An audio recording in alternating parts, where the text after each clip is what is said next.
Climate change is a top issue for Democrats this campaign cycle, with this year being one of the warmest winters on record. 3 states voting on Tuesday have felt the impact of climate change firsthand. Michigan, Minnesota, and Washington have all had uncharacteristically warm winters that have resulted in devastating erosion and more.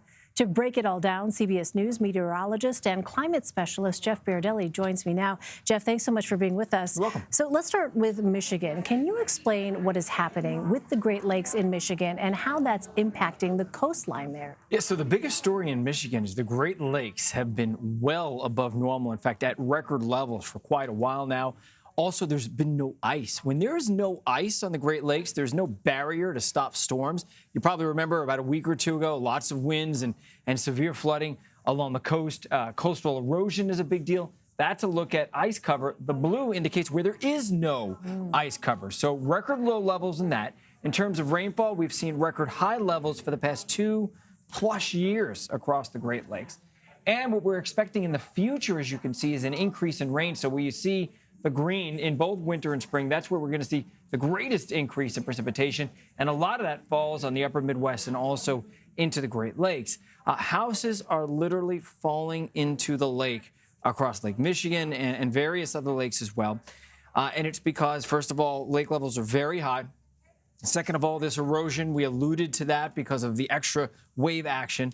And this extra rain is a symptom of climate change. Now, it may go back to being a little drier a few years from now and then wet again, so there's a lot of variability. But overall, the trend in rainfall is certainly up, and that's because we have a warmer atmosphere. You felt it this winter, and that holds more moisture. It drops more rain that falls in and runs off into the lakes, and that causes problems for homeowners there. Homeowners are losing.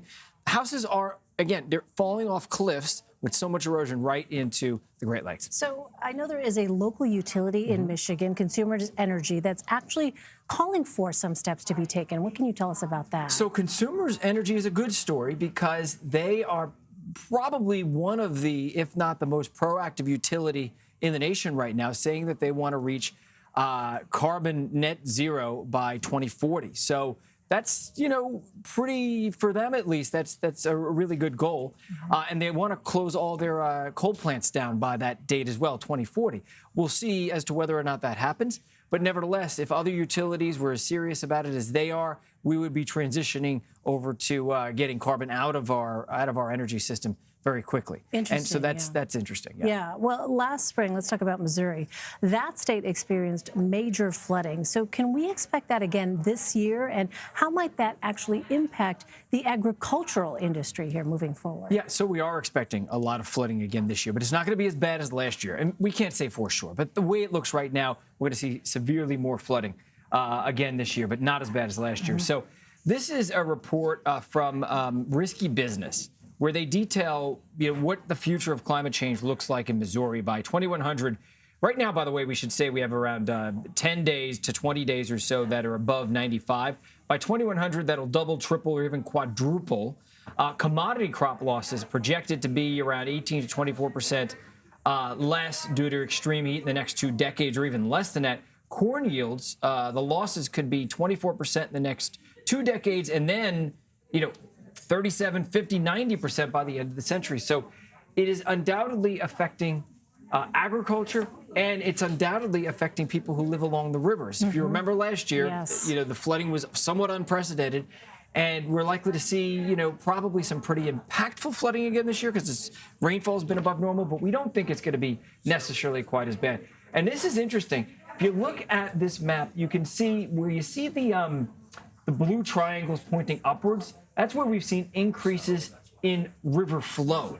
And look at how it's concentrated, especially in places like Missouri. So that area where we have the Missouri River, the Mississippi River, those areas are seeing increased flow. And because of that increased river flooding, we saw an example of it last year. And hopefully it won't be too bad, but we're probably going to see some examples of it this year. All right, let's talk about Washington State. Can you break down the challenges there due to climate change?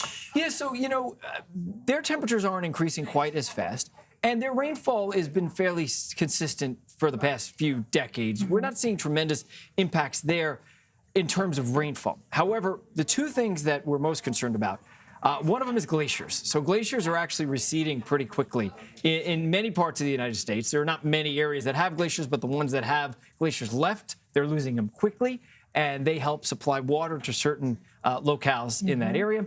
But in addition, salmon. This is probably the most problematic of all because water temperatures, especially last year during the summertime, they really were very warm. And so salmon will grow up in the rivers. They'll go out in the oceans when they're adults, and then they come back to breed when they get a little older. And oftentimes they will die before they have a chance to spawn. They'll die on their way into these rivers because it's just too warm. So we're seeing salmon die. So those are the challenges for Washington. And there are more than that, too. We can't detail them all. But the opportunities are tremendous because Governor Jay Inslee, he was running on a climate platform when he was running for president.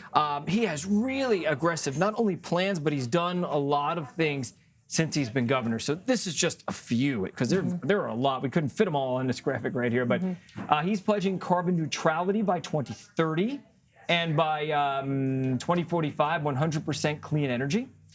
He's launched an aggressive initiative on electric vehicles. He wants to get a lot of electric vehicles out there. Clean Energy Fund, which basically goes to promoting research and development and also deploying solutions. Ocean acidification. So one of the problems with climate change is with all this extra carbon dioxide, it dissolves into the ocean and it makes it more acidic, and that causes major problems for marine life. So that's something that they're trying to help and combat. And that state is just one of 24 states that joined the U.S. Climate Alliance with 55% of the U.S. population.